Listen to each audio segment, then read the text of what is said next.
Assalamualaikum warahmatullahi wabarakatuh. Alhamdulillah wassalatu wassalamu ala Rasulillah wa ala alihi wa sahbihi ajma'in. Allahumma salli ala Muhammad wa ala ali Muhammad kama sallaita ala Ibrahim wa ala ali Ibrahim وبارك على محمد وعلى آل محمد كما باركت على إبراهيم وعلى آل إبراهيم في العالمين إنك حميد مجيد أما بعد.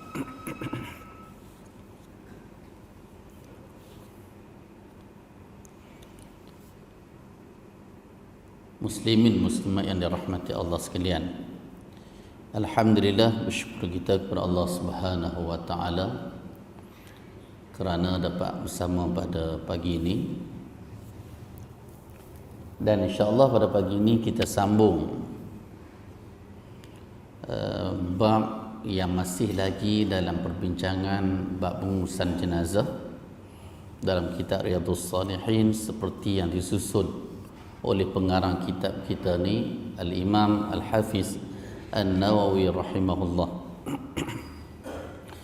Bab tentang sedekah dan berdoa untuk orang yang sudah meninggal. Qala al-muallif rahimahullah wa nafa'ana bi'ulumihi fid darain amin. Qala Allah ta'ala a'udzu billahi minasy syaithanir rajim. والذين جاءوا من بعدهم يقولون ربنا اغفر لنا ولإخواننا الذين سبقونا بالإيمان. Allah Subhanahu wa taala berfirman, dan orang-orang yang datang sesudah mereka, yakni Muhajirin dan Ansar, yang mana mereka berdoa, wahai Tuhan kami, berilah ampun kami dan saudara-saudara kami yang telah beriman lebih dahulu daripada kami. Surah Al-Hashr ayat 10. Dalam bab ini membicarakan tentang perkara-perkara yang dilakukan oleh orang hidup untuk disampaikan pahala kepada orang yang sudah mati. Sebab orang yang dah mati, habis terputus amalan dia. Kan Nabi kata, "Idza mata ibnu Adam inqata'a amaluhu." Apabila anak Adam itu mati, terputus amalan dia. Tak boleh buat apa dah. Dalam kubur dia, ditunggu nak pergi alam pada di padang mahsyar, alam akhirat nanti. Barzah ni maksudnya suatu alam antara dunia dan akhirat. Sebab tu nama barzah. Bila mati habis, tak boleh buat apa dah. Kalau kita nak buat sesuatu ni masa hidup ni sahaja, masa sihat ni, dan mati terputus amalan kita. Jadi nak sampaikan pahala dalam kubur memerlukan pertolongan orang hidup. Banyaklah ada syafaat dalam bentuk amalan-amalan yang telah kita lakukan. Antaranya dalam hadis yang direkodkan oleh Imam Muslim, Nabi kata, "Iqra'ul Quran fa innahu ya'ti yaumal qiyamah syafi'an li ashabi." Nabi kata, bacalah Al-Quran. Al-Quran akan datang pada hari kiamat memberi syafaat kepada orang yang membaca. Masa kita baca sekarang ni dapat letih je. Kita baca sekarang ni bolehlah tahu apa maksud Al-Quran, apa yang Allah nak bicarakan dengan kita. Rupa-rupanya Al-Quran tu dia mungkin sekarang ni dia tolong dari sudut kita dapat petunjuk, dia tolong dari sudut kita berada dalam kegelapan kepada cahaya kepada kebenaran. Hak dalam kubur dan alam akhirat kita dapat kesan, dia dapat bantu dekat situ. Tetapi untuk amalan yang lain tak boleh buat apa dah. Kan? Maksudnya kira amalan hak masa kita hidup, masa kita mati habis terputus. Dalam bab ini bagaimana Al-Imam Nawawi membawa suatu ayat Al-Quran Yang mana ayat ini dipetik daripada surah Al-Hash ayat 10, walladzina ja'u min ba'dihim, sesungguhnya mereka yang datang selepas mereka. Golongan yang baru main ni selepas kematian golongan yang lain. Sebab tu nama khalifah. Khalifah ni maksudnya pengganti. Kita menggantikan ayah kita menggantikan tok wan kita. Jadi itu panggil khalifah. Sebab tu bila Nabi SAW wafat, naik Abu Bakar As-Siddiq radhiyallahu an dinamakan sebagai khalifah. Khalifatu Rasulillah, berganti kepada Rasulullah. Naik Umar Al-Khattab radhiyallahu an, khalifati Rasulillah, pengganti kepada pengganti Rasulullah. Cuma Umar Al-Khattab ni dia rasa tak sesuai bila khalifati, jadi dua kali khalifah kat situ. Lalu ditukar secara rasmi dengan Amirul Mukminin, pemimpin kepada orang yang beriman. Jadi tuan-tuan dan dirahmati Allah sekalian, jadi ayat ini mengisyaratkan bagaimana suatu amalan selepas kematian seseorang. Jadi Allah kata apa? Yaqulun, lalu mereka berdoa, Rabbana ighfir lana, ya Allah ampunkan dosa kami. Wa li ikhwanina alladhina sabaquna bil iman, dan ampunkan juga dosa-dosa kawan kami yang telah mendahului kami dengan iman. Wala taj'al fi qulubina ghillan lil ladzina amanu, dan janganlah engkau jadikan untuk kami ni perasaan hasad, perasaan jahat kepada orang yang sebelum daripada kami. Kadang ada benda yang kita tak puas hati dengan orang yang telah mendahului kita. Mungkin sesetengah orang kadang bila dia dibesarkan, tok wan dia duk pukul dia, ayah dia duk pukul dia. Ada benda terdetik sebenarnya dalam hati kita ni. Tetapi Tuhan bukan ajak untuk kita berdendam. Tuhan ajak kita minta dengan Tuhan, Allah ampunkan dosa kita dan Allah ampunkan dosa orang yang telah mendahului kita. Tetapi syarat dia dengan iman. Orang yang tak ada iman, orang yang bukan Islam tak termasuk daripada doa ni. Jadi tuan-tuan dan puan dirahmati Allah sekalian, hadis yang pertama dalam bab ini, an Aisyah radhiyallahu anha anna rajulan qala lin nabiy sallallahu alaihi wasallam inna ummi tulitat nafsuha wa uraha law takallamat tasaddaqat fahal laha min ajrin in tasaddaqtu anha qala na'am muttafaqun alaih. Daripada Aisyah radhiyallahu anha, dan boleh juga dibaca dengan radhiyallahu anhuma, Allah meridai Aisyah dan ayah dia Abu Bakar As-Siddiq, bahwasanya ada seseorang berkata kepada Nabi SAW, inna ummi uftulitat nafsuha.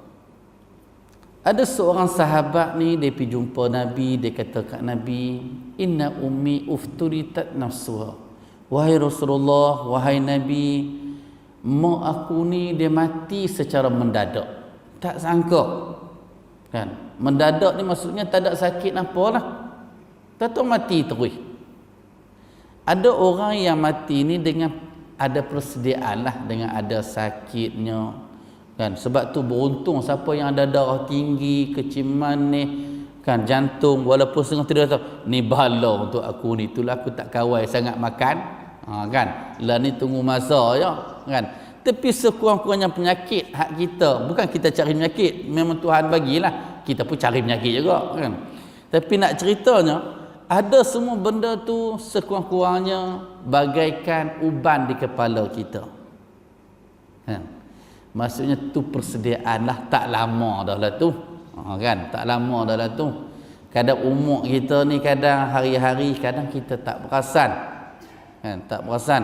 Sebab tu kerja kerajaan ni sampai 60, lebih 60 tu kira Kan? Lebih 60 tu kira mungkin persiapan, sebab Nabi pun wafat pada umur 63. Mungkin ada persediaan yang lain.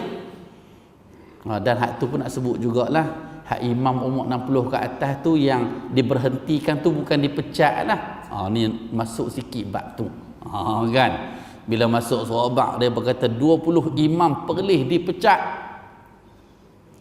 Jadi saya hak urus bahagian masjid ni nak sebutlah bukan dipecat, kan? Bukan dipecat sebenarnya. Dalam enactment agama Islam Negeri Perlis 2006 menyatakan mana-mana pegawai masjid yang terdiri daripada imam, bilal, siap, penjaga kawasan yang umur 60 ke atas akan dinilai semula oleh maib untuk lantikan semula. Maksudnya ada enactment tu. Ada enactment tu. Jadi bukan dipecat, tetapi biasalah orang hak pi demonstrasi tu dia tak faham situasi. Ada sentimen yang lain sebenarnya. Ada imam ada umur yang sampai 84, 80, 76. Dan kita pun di Jabatan Agama orang sebut apa? Ustaz, kami imam masjid kami ni ustaz dah tak ada imam baru ke? Kan? Tetapi bila kita berhentikan, hak orang komen nak ganti hak baru pun orang komen. Tapi bila kita nak persarakan, orang komen juga. Maksudnya buatlah benda apa pun, orang akan komen sebenarnya. Bila tak buat apa, orang kata makan gaji buta. Kan? Bila buat pula zalim. Kan? Jadi semua tak kena belaka. Jadi saya nak sebut di sini sebenarnya bukan 25 orang sebenarnya, tetapi yang sebenarnya 32 orang. Tu dia ramai lagi sebenarnya, kan? 32 tu 28 dipersarakan sebab umur lebih. Umur lebih tu bukan satu isu sebenarnya, tetapi ada masalah-masalah yang lain yang kalau siapa nak tahu nama sekian ni sebab apa dipersarakan, kena picek ke Jabatan Agama lah. Kita ada rekod setiap seorang. Tetapi untuk hebahan awam tidak sesuai kita nak namakan satu-satu tu. Walaupun dalam media orang siap tunjuk nama lagi tu. Imam masjid ni, imam masjid ni. Kan wartawan pimik gambar. Sebenarnya kita ada nama-nama ni, laporan kita 28 dipersarakan dan 4 orang tidak disambung kontrak. Tak sambung kontrak sebenarnya biasa. Sebab imam ni dia dianggap sebagai penjawat awam juga, cuma dia dapat imbuhan, dia tak dapat gaji sebab dia lantikan dia sambilan. Dia bukan lantikan tetap ataupun kontrak. Sebab tu dia tak terikat. Sebab orang kata sebab apa ustaz? 31 Disember keluar surat, 1 hari bulan dah tak disambung. Sebab kita tak terikat kontrak, kita tak terikat dalam perjanjian. Lagipun kita nak jawab kok, kalaulah kita bagi surat seminggu sebelum hak demonstrasi itu bukan sejumlah tu lah. Mereka boleh pakat semua masjid, lebih besar lah. Sebab tu masalah ini dijagalah. Jadi alhamdulillah titah Tuanku Raja Muda malam kemarin kira pesan pada rakyat Perlis inilah. Maksudnya kadang kita tak puas hati dengan latihan jawatan kuasa, latihan pegawai masjid. Maksudnya yang dilantik itu melalui maib, bukan calang-calang organisasi lah. Dalam mesyuarat maib yang menentukan tak disambung perkhidmatan ni sama ada dipersarakan, tak disambung kontrak, pengurusi yang dipetua maib Tuanku Raja Muda. Ahli maib ni bukan calang-calang orang. Ada yang amat berhormat Menteri Besar Perlis, ada yang berhormat Setiausaha Kerajaan ni Perlis, ada yang berhormat penasihat undang-undang, ada penasihat undang-undang dalam tu. Bukan kita main sembrono je. Ada dalam ahli mesyuarat ketua polis yang dihormati ketua polis ni Perlis. Lepas tu ada mufti, ada CEO maib, ada pengarah jabatan agama. Jadi tindakan kita ni bukan kita nak menzalimi siapa. Sebab di sebalik surat ni ada nilai dosa dan pahala di situ. Ada nilai dosa dan pahala di situ. Kan? Sama ada orang yang buat perangai sebab dia pun tahu kata dia tak mampu bertugas, ada hak pi Jumaat seminggu sekali, ada yang jemaah tak pi pun, tiba-tiba protes tak padan-padan. Kan? Jadi tuan-tuan sekalian, mudah-mudahan isu yang berlaku ni kita kata kita hak duk masjid ni kita tak masuk campur lah. Mudah-mudahan keputusan ulil amri itu mengambil semua bab lah, bukan kata sembrono. Jadi tuan-tuan dirahmati Allah sekalian, dalam hadis ni bagaimana seorang sahabat ni kata kat Nabi, wahai Rasulullah, wahai Nabi, mak aku ni mati secara mendadak, wa uraha law takallamat tasaddaqat, dan aku kira seandainya mak aku ni kalau boleh berbicara, mak aku ni kalaulah tak mati secara mendadak, dia ni ada harta, tetapi disebabkan dia mati secara mendadak, dia tak ada nak abang. Aku tahu dia ni tak ada nak abang sebab dia ada sesuatu yang dia nak sedekah. Sebab tu dia kata lau takallamat la sadaqah. Kalau mak aku boleh bercakap ni, dia akan suruh sedekah.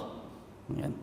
Fahal laha min ajrin in tasaddaqtu anha. Lalu sahabat ni tanya Nabi, adakah mak aku ni dapat pahala in tasaddaqtu anha jika aku sedekah mewakili mak aku? Jadi sahabat nanti, boleh tak aku sedekah ni mewakili mak aku? Mak aku dapat pahala tak? Sebab kalau nak kira seseorang mati, duit yang dia tinggalkan dinilai kepada beberapa perkara. Contoh, dia tinggal 1 juta, kan? 1 juta lah standard orang Arab, kan? Tinggal 1 juta, tak main puluh ribu ni kan, 1 juta kan. 1 juta ni tengok si mati ni tinggal 1 juta, bukan kata 1 juta ni terus jadi harta pusaka. Tak, 1 juta ni dilihat dulu, ada tak si mati ni masa hidup dia hutang dengan siapa-siapa. Kira hak tu dulu, kira hutang tu dia 700,000 kan. Anak kata tak apa, 700,000 ada 300,000 lagi, kan. Lepas tu kira pula tengok wasiat si mati, kan. Wasiat si mati, bila baki 300,000, tiba-tiba si mati kata mak nak 1/3 harta mak ni, mak nak wakaf kepada masjid negeri Arab. Mak ni pun belajar juga, mak ni tahu, dia kata kalau aku wasiat lebih 1/3 tak sah. Wasiat ni setakat 1/3 aja. Sebab tu kalau si mati wasiat 1/2 harta dia, tak sah wasiat tu. Kalau kata ada 300,000, si mati wasiat 150,000, kita boleh ambil 100,000 je. Hak 50,000 tu dia akan jadi pusaka. 1/3 aja. Nabi tak bagi lebih. La wasiyata fawqa sulus. Nabi kata tidak jadi wasiat atas daripada 1/3. Maksud atas dari 1/3 tu bukan 1/4, 1/5 lah. Maksudnya kita kata 1/3 tu hak lebih banyak daripada 1/3, 1/2, kan. Kalau kita kata 1/3 tu sama dengan 100,000, jadi hak lebih 100,000 tu tak sah. Mungkin 110,000 ke 120,000 ke, hak tambahan tu tak kira. Okey, tengok lagi ada 200,000 lagi. Okey, si mati ni masa hidup dia dulu kalau kata pandangan mazhab Syafi'i, dia ambil kira dia ada hutang, kan. Hutang dah kira dah. Hutang dengan Tuhan pula. Hak hutang dengan manusia 700,000 tu, ada tak hutang dengan Tuhan? Bila cek balik, oh dia ada puasa dulu tak bayar lagi, kan. Puasa anak-anak semua malah nak puasa ganti untuk mak, jadi kena banyak fidyah lah. Lepas tu cek lagi, rupanya dia tak buat haji lagi dulu, nak pi buat haji tapi tak ada nak pi. Duit tu tak jadi pusaka, duit tu kena kira badan haji. Lepas tu baru ambil kira duit pengurusan jenazah. Pengurusan jenazah tak banyak. Kita kat Perlis ni 300 hingga 500 ya. Kalau lebih 500 tu kira ada package nak pediah duit kita lah tu. Kan ada juga hak jenis perangai tu. Dia kata ni kita peluang ni, dia ni orang kaya ni. Cah semua. Kan kapan dia kata ni kapan untuk ayah ni tak padan hak 100 ni, kami ambil hak 300 ni. Ni kain campur dengan sutra ni. Tak ada. Dikira masuk dalam kubur ni, kita ambil tu, kira kain tu dia akan hancur. Ambil yang mahal, dia akan jadi pembaziran. Kan? Bayangkan orang yang guna keranda, satu pembaziran. Keranda 300. Kalaulah 300 tu, keranda akan hancur dalam kubur. Padan papan sekeping sahaja sebenarnya untuk tutup lahat. Ataupun asyaqah yang kita buat kat kubur, kat bahagian tengah tu. Kalau tanah kubur tu tanah hak pasir, boleh roboh kalau kita buat lahat. Buat tengah-tengah kubur tu, buat lubang celah tu, masuk jenazah celah tu, atas tu tutup papan sekeping. Model papan sekeping je. Tak payah guna keranda. Keranda 300. 300 tu lebih baik kita wakaf. Pahala kekal. Kan? Jadi tuan-tuan puan dirahmati Allah sekalian. Jadi yang sedekah ini memang telah disepakati para ulama tentang sampainya pahala kepada si mati. Cuma bila duit yang mak tinggalkan dah berbaki tu, hak berbaki itu sebenarnya dah jadi harta pusaka. Kan? Hampir 200,000 tu jadi pusaka. Pada ketika tu boleh tak anak ambil duit sikit sebelum dibedak kepada penerima pusaka ni untuk sedekah? Boleh, tetapi tak jadi wajib. Kecuali mak ni pesan. Mak pesan sebelum mati, ni duit hak sikit sebelum hampa bedak pusaka tu, mak nak sedekah lah. Kan? Sedekah ni sebenarnya itu mungkin dengan wasiat. Sedekah ni masa kita hidup tuan-tuan sekalian, dan kita mati, kita tak ada hak dah terhadap harta yang kita tinggalkan. Semua kan jadi pusaka. Kecuali wasiat kita kena jelas. Wasiat kita kena jelas. Mungkin kita boleh ambil kaedah hebah. Hebah ni bagi siap-siap masa hidup. Ataupun hebah kita dah lafaz dah. Cuma tak bagi siap-siap masa hidup, bagi lepas mati. Ada panggil hebah dalam bentuk wasiat. Ni semua kita kena buat persiapan tuan-tuan sekalian. Walaupun kadang kita rasa aku nak wasiat ni, rasa aku ni lambat lagi. PM kita pun 94. Kan? Lah ni kita kira macam tu memang lambat lagi lah. Kan? Apapun kita kena bersedialah. Kan? Okey. Hadis ini direkodkan oleh Al-Bukhari dan Muslim. Hadis yang kedua, wa an Abi Hurairah radhiyallahu anhu anna Rasulullah sallallahu alaihi wasallam qala idza mata al-insanu inqata'a 'amaluhu illa min thalath sadaqatin jariyah aw 'ilmin yuntafa'u bih aw waladin salih yad'u lahu, rawahu Muslim. Hadis yang kedua dalam bab ini diriwayatkan oleh Abu Hurairah radhiyallahu an bahawa Rasulullah sallallahu alaihi wasallam bersabda, "Idza matal insan." Nabi kata apabila insan mati, apabila seseorang insan itu meninggal dunia, inqata'a amaluhu, maka terputuslah semua amalan dia illa min salas, kecuali 3 perkara. Terputus amalan kita. Kan? Sehebat manapun masa dia hidup, bila dia mati habis, tak ada nilai dah. Kan? Jasad terkubur macam tu sahaja. Okey, yang pertama daripada 3 ni, Nabi kata sadaqatin jariyah, sedekah yang berjalan. Jariyah ni perkataan jara, yajri, jalan. Jadi jalan tu apa? Jalan pahala dia. Kan? Maksudnya kita sedekah buat masjid.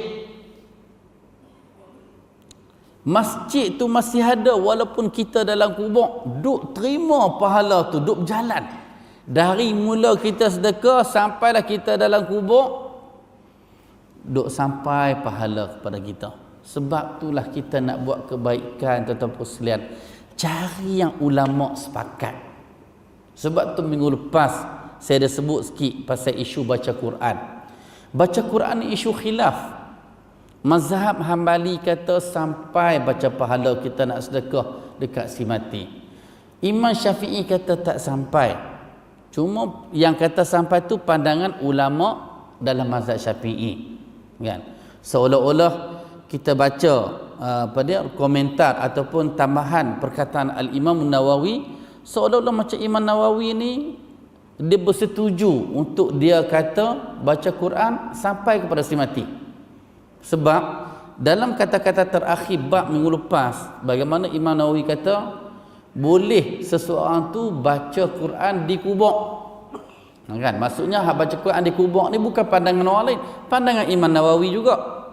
Cuma hak dipersoalkan minggu lepas apabila kata-kata Imam Nawawi dia sebut itu, dia merujuk kepada kata-kata Imam Syafi'i. Dia kata Imam Syafi'i kata sunat baca Quran dekat kubur dan lebih baik bagi khatam terus.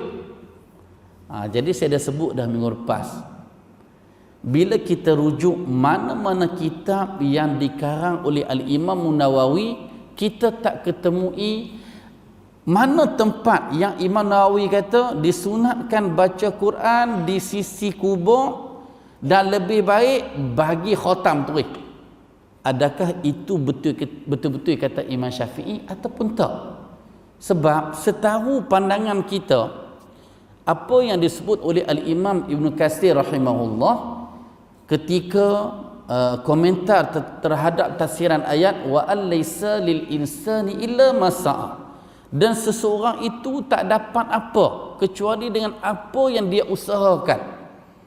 Jadi Ibn Katsir kata apa yang disebut oleh Al-Imam Syafi'i rahimahullah, dalam banyak amalan yang kita buat, yang baca Al-Quran jika disedekahkan kepada si mati tak sampai pahala kepada si mati. Itu yang disebut dalam tafsir Ibn Katsir. Dan kalau kita tengok dalam bab yang sedekah pahala ni, satu ayat Quran, satu dua hadis, dalam ni pun Al-Imam Nawawi tak sebut juga hadis yang baca Quran yang sampai kepada si mati. Okey, maksudnya isu baca Quran ni khilaf. Macam saya sebut minggu lepas, siapa-siapa boleh praktik atas apa yang dia belajar. Kita tak boleh nak paksa orang jika dia baca Quran, dia sedekah pahala dekat ayah dia, dekat mak dia. Kan? Macam saya kata minggu lepas lah, ada pandangan ulama kata sampai lepas kita baca Quran, lepas tu kita berdoa, ya Allah, jadikanlah pahala hak aku baca Al-Quran ni, aku nak sedekah pahala kepada ayahku. Kalau Allah mustajabkan doa kita, mudah-mudahan sampai. Kan kita nak kata Tuhan dah terima, kita kata tak sampai, siapa kita? Kan? Maksudnya isu baca Quran bukan isu kecil, isu besar. Kan? Jadi kalaulah kita tak ambil pandangan yang kata baca Quran sampai kepada si mati, apa amalan yang kita cuba nak sampaikan pahala kepada si mati? Okey. Ada perkara yang disepakati oleh ulama. Contohnya hadis ni, sedekah jariyah, ilmu yang bermanfaat, kan, doa anak soleh. Hak ni sepakat. Dalam hadis yang lain, amalun soleh, amal yang soleh. Soalan 4 perkara dah situ. Kan? Ataupun selain pada sedekah jariyah, sedekah biasa pun sampai kepada si mati. Doa orang lain pun sampai kepada si mati. Tak nanti doa anak-anak. Al-Imam Nawawi pun, dia pun tak ada anak yang boleh mendoakan untuk dia, pengarang kitab kita ni. Tetapi kita bila kita baca kitab dia, kita kata qala al-muallifu rahimahullah, telah berkata pengarang kitab kita ni rahimahullah, mudah-mudahan Allah merahmati dia. Sebab tu saya baca kitab mana, saya akan mudahkan dengan perkataan tu, sebagai nak meraihkan pengarang kitab kita ni. Yang hebat bukan aku yang baca, yang hebat dia yang susun untuk aku baca. Aku mendoakan dia, rahimahullah, mudah-mudahan Allah merahmati dia. Dan saya sebut juga wa nafa'ana bi ulumihi fid darain amin. Dan mudah-mudahan wa nafa'ana, Allah manfaatkan ilmu dia bi ulumihi, ilmu dia fid darain, untuk dua rumah. Rumah kat dunia dan rumah akhirat nanti. Kan? Sebab tu kalau saya baca qala al-mu'allif rahimahullah wa nafa'ana bi ulumihi fid daril amin. Tuan-tuan boleh kata amin. Mudah-mudahan saya hak baca ni tuan-tuan sekalian pun termasuk sekali daripada apa yang kita doakan. Okey. Jadi hak ulama sepakat pada dia. Kita kena tahu. Hak baca Quran khilaf.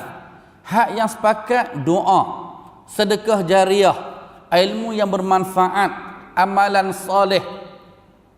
Dan ada lagi beberapa bab. Contohnya bab haji. Kan? Orang yang buat badal haji, orang yang buat badal umrah. Saya pergi buat umrah, ayah saya dah mati dah. Dulu dia buat haji dan dia buat umrah dah. Tetapi saya ni nak sedekah pahala kat ayah.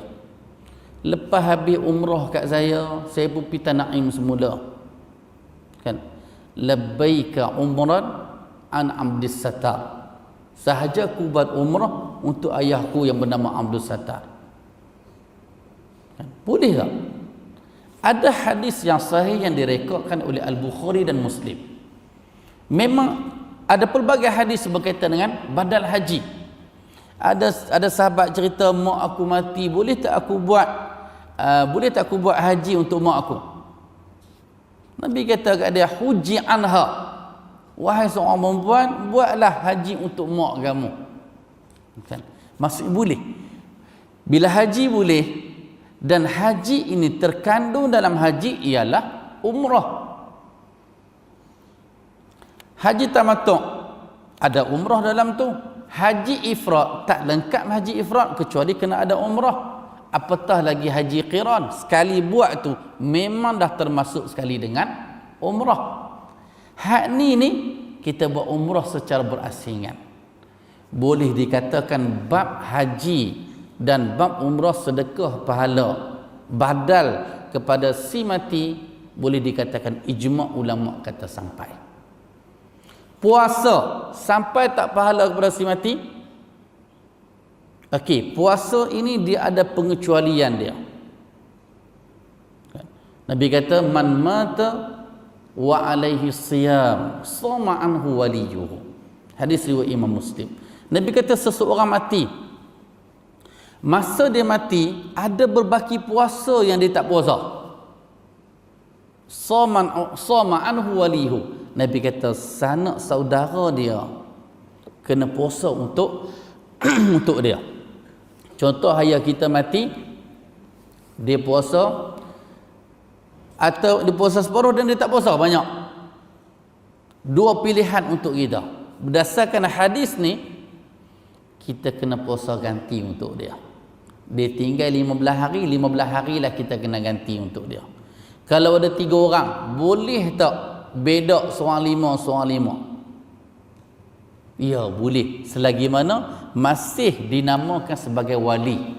Wali ni maksudnya penjaga dia lah, anak buah dia lah. Mungkin suami dia, mungkin isteri dia, mungkin anak-anak dia. Ataupun satu lagi dengan kaedah Allah kata wa man kana maridan aw ala safarin fa'iddatun min ayyamin ukhra wa 'ala alladhina yutiqunahu fidyatun ta'am miskin. Allah kata siapa sakit, siapa yang berada dalam perjalanan, depa tak puasa, Allah kata kena qada pada hari yang lain. Dan isyarat daripada ayat itu juga wa 'alal ladzina yutiquna, ada orang tak mampu puasa dan dia tak mampu nak ganti. Umur dia terlalu tua, tak mampu nak puasa dan dia tak mampu nak ganti. Allah kata fidyatun ta'amu miskin, hendaklah dia bagi fidyah, iaitu bagi makan kepada orang miskin. Maksudnya ada dua pilihan dah. Satu, wali dia puasa untuk dia, dan satu lagi boleh dibayar fidyah dengan beri makan orang miskin. Maksudnya di situ dalam bab puasa boleh sedekah pahala, tetapi dalam bentuk gantian. Kalau mak ayah kita tak ada puasa untuk kita ganti, jadi tak ada lah sunnah untuk kita puasa saja-saja untuk dia. Berbeza dengan haji tadi. Kan? Jadi dalam bab sedekah ni memang terlalu umum perbincangan dia. Sampaikan dalam bab korban. Kan setengah orang kata boleh tak buat korban untuk orang mati? Sebahagian ulama kata tak boleh buat korban untuk orang mati sebab dia dah mati dah. Sebab ibadat korban ni atas nama individu tu. Sebab dia dah mati dah. Tetapi sebahagian ulama kata tak. Ibadat korban ini tujuan dia untuk sedekah daging. Kalau orang hidup, kita buat diri kita, kita buat untuk makan kita sendiri dan selainnya kita sedekah. Kalau orang mati, kita buat atas nama dia, kita sedekahlah sepenuhnya ataupun kita makan separuh untuk kita. Maksudnya bab tu pun masih dikira sedekah yang pahala sampai kepada si mati. Tetapi dalam bab tertentu, contoh seperti semayang, kan ada semayang hadiah. Semayang hadiah memang tidak ada nas ulama, maksudnya yang dipetik daripada hadis. Dalam mazhab Syafi'i ada pandangan ulama, dia panggil Al-Imam Al-Hafiz As-Subki rahimahullah. Kan dia antara tokoh dalam mazhab Syafi'i dan memberi pandangan kalau haji boleh, maksudnya semayang boleh lah. Sebab tu ada yang buat semayang hadiah tu. Jadi maksudnya semayang hadiah ni bukan tak ada pandangan, ada. Tetapi kalau kita nak tanya zaman Nabi ada tak? Memang tak ada. Yang ada semayang hadiah lebih kepada ijtihad ulama. Kita menghormati pandangan tu, kan? Jangan kita cerca pandangan tu. Itu pandangan ulama. Cuma dari sudut kekuatan, hak mana kita nak utamakan? Kita utamakan hak sama macam Nabi. Kalau zaman Nabi tak ada semayang hadiah, kita tak payah buat lah. Tetapi kalau orang buat, tak apa, baik pi kat mereka nak buat. Mungkin mereka ada tempat pandangan untuk mereka nak bertahu. Jadi tuan-tuan dan dirahmati Allah sekalian. Jadi dalam hadis ni ulama sepakat. Yang pertama sedekah jariah. Sedekah yang mana pahala berkekalan. Dan ini kita kata pahala yang berkekalan, yang berjalan. Ada dosa hak jenis jariah pun ada. Kan? Kita buat sesuatu, anak kita tiru, cucu kita tiru, cicit kita tiru, siap dosa kita. Dosa apa? Pandai-pandailah hak mana kita tahu benda tu dosa, orang lain tiru. Sebab tu dosa buat sendiri-sendiri dengan dosa buat depan orang, berbeza dosa dia. Kan? Dosa hak buat sendiri ni berdosa. Bukan tak berdosa, tak selamat akhirat pun. Tetapi dosa hak buat depan orang ni lagi padah kita terima apabila ada orang tiru, dan hak ada orang tiru tu orang lain pergi tiru pula, siap. Itu dia panggil dosa yang jariah. Kita berhati-hati dalam tindakan kita. Yang kedua, al-aw'in min yuntafa'u bih, ilmu yang dimanfaatkan. Tuan-tuan sekalian, kita main mengaji ni, kalau kata maghrib isya, bukan kita tunggu maghrib tu semata-mata nak tunggu solat isya. Tetapi kita nak istifadah, kita nak manfaat ilmu yang kita belajar. Kita tunggu lepas subuh, padahal lepas subuh kalau balik rumah tidur, memang sedap lah. Dia tidur dalam sehari hak lepas subuh paling sedap. Sengah tu kalau tidur lepas subuh ni, kira tidur meleleh-eleh, sedap-sedap, sedut balik, Allahu Akbar, punya lolak sedut tu, rasa macam nira, tapi nira tawar. Memang paling sedap, kan? Lebih baik daripada tidur kat rumah. Tidur dalam kuliah lebih baik. Punya nak suruh dengar kuliah, tak apa, sambil-sambil tidur, siapa-siapa pesanak kat tiang tu, cuma jangan mengeruh ya. Mengeruh malu ke orang, cover. Kan, cover. Kalau kata nak tidur masa kuliah ni, ambil selotip tutup kat mulut. Sebab menguruh dia keluar suara kot tu. Kan? Tapi lebih baik daripada orang tidur kat rumah. Sebab ada setengah orang dia pandai kutu, dia kata, kalau hang nak tidur dalam kuliah, lebih baik hang tidur kat rumah. Malu kat orang. Ustaz tak kata macam tu. Ustaz kata macam ni. Daripada hang tidur kat rumah, lebih baik hang tidur dalam masjid. Kan? Lebih baik hang tidur masjid. Ada juga pahala dekat situ sebenarnya, kan? Jadi ilmu yang bermanfaat, kita belajar, kita amal. Di samping kita amal, cuba kita ajak orang lain. Saya tengok kadang sesetengah orang hak rajin menulis dalam kalangan cikgu-cikgu pencen ni, dia pandai buat ayat. Kan? Dia dengar kuliah, dia buat kesimpulan, dia masuk dalam Facebook dia. Dia masuk dalam WhatsApp, dia buat kesimpulan daripada kuliah subuh pagi ni. Yang pertama, ada ibadat yang kita buat, ulama sepakat pahala sampai kepada si mati. Contohnya seperti sedekah jariah, ilmu yang bermanfaat, doa anak soleh. Kan? Lepas tu dia buat, ada pahala yang disedekahkan oleh orang hidup kepada si mati, yang ulama khilaf. Dia buat contohnya seperti baca Al-Quran. Kan? Maksudnya sesetengah orang, dia punya kreatif. Bayangkan dalam Facebook, orang yang baca, forward kepada grup lain pula, Allahu Akbar. Bayangkan pahala hak kita dapat tu. Sebab tu ilmu ini dia manfaat dia lama. Manfaat dia lama. Sebab tu carilah peluang untuk kita belajar, dan carilah peluang bagaimana kita nak faatkan ilmu yang kita belajar untuk orang lain sama. Dan yang terakhir, awaladin salih yad'ulah, anak yang salih. Anak yang soleh sahaja seolah-olah diisyaratkan dalam hadis ni yang boleh berdoa untuk mak ayah dia. Kalau kita didik anak kita bukan anak soleh, jangan haraplah doa untuk dia doa kat kita bila kita duduk dalam kubur nanti. Didik anak jadi anak soleh, bukan didik anak ni kita tinggal harta yang banyak untuk mereka. Dak, agama yang kita tinggal tu, itulah lebih berkat daripada kita tinggal harta yang banyak.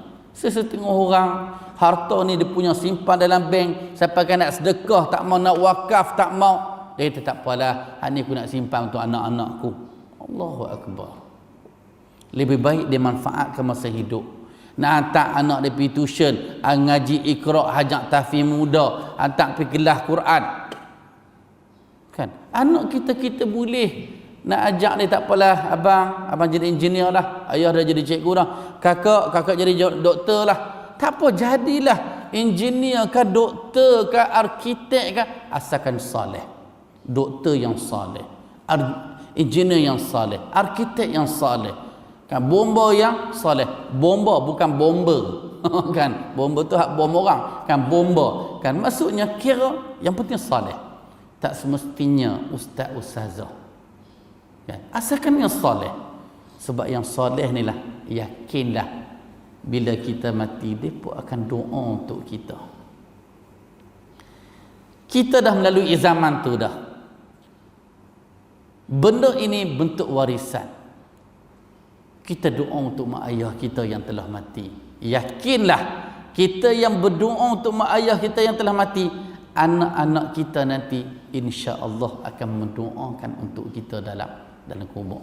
Jadi tuan-tuan yang dirahmati Allah sekalian, mudah-mudahan Allah memberkati kita semua, dan mudah-mudahan segala bentuk amalan yang kita sampaikan, yang kita minta dengan Allah untuk disampaikan kepada si mati, yang mana mereka sangat memerlukan pertolongan kita yang masih hidup, yakinlah hari ini kita tolong orang mati, esok kita mati, orang hidup akan tolong kita pula. Wallahu alam, aqulu qawli hadza wa astaghfirullahal azim li wa lakum. Wa sallallahu ala nabiyyina Muhammad. Ada soalan? Mencakap tangan. Hanya satu soalan. Apa nama masa Nabi sallallahu alaihi wasallam Isra Mi'raj lalu ke Sidratul Muntaha, Allah Taala perlukan sembahyang. Solat, okey.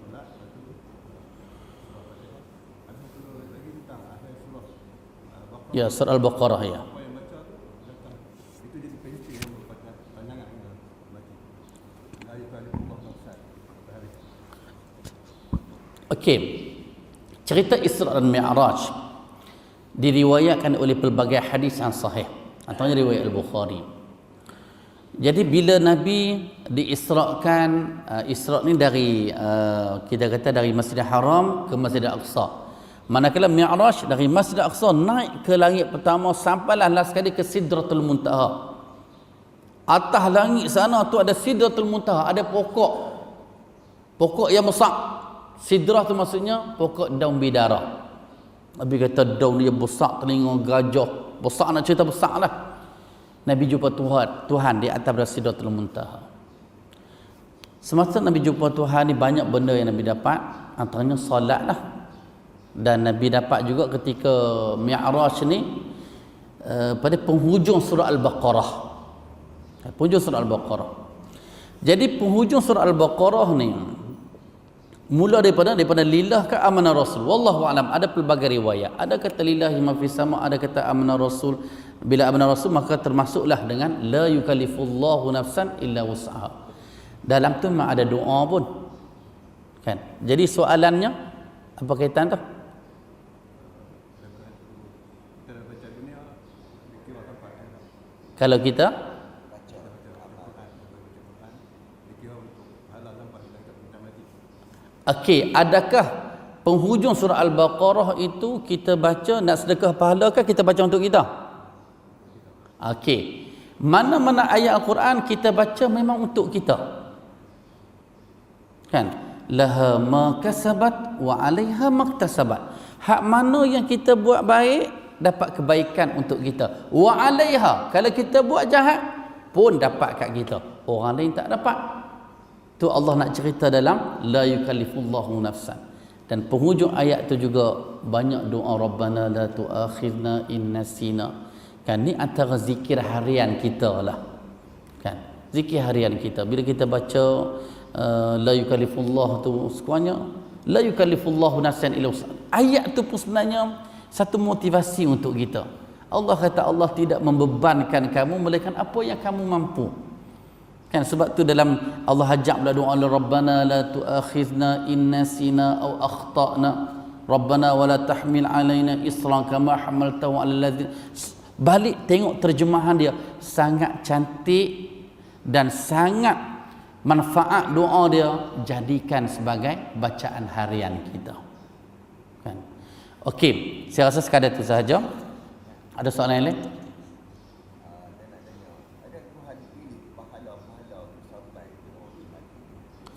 Okey, okey. Contoh dia? Contoh dia macam kita badan haji. Tuan tengok pahala. Baca Quran, maka dah hilang. Tak sampai dah. Ya. Macam mana Tuan? Pahala. Okey. Dia pahala ni perkara ghaib. Ini kita hakikat yang kita kena sepakat. Kan? Perkara ghaib. Perkara ghaib ni maksudnya yang tahu siapa? Tuhan lah. Okey. Kita dapat tahu melalui Tuhan kan melalui Nabi? Melalui Nabi. Okey. Jadi hak mana Nabi cerita? Melalui siapa? Dapat daripada Tuhan lah. Bila Nabi kata hak hadis kita baca ni sedekah. Okey. Sedekah tentu betul lah sebab Nabi dapat wahyu daripada Tuhan. Lepas tu lah hadis yang kedua, Nabi kata bila mati seorang insan, semua pahala terputus kecuali sedekah jariah. Lepas tu ilmu yang bermanfaat, anak soleh, dan riwayat lain amalan yang soleh.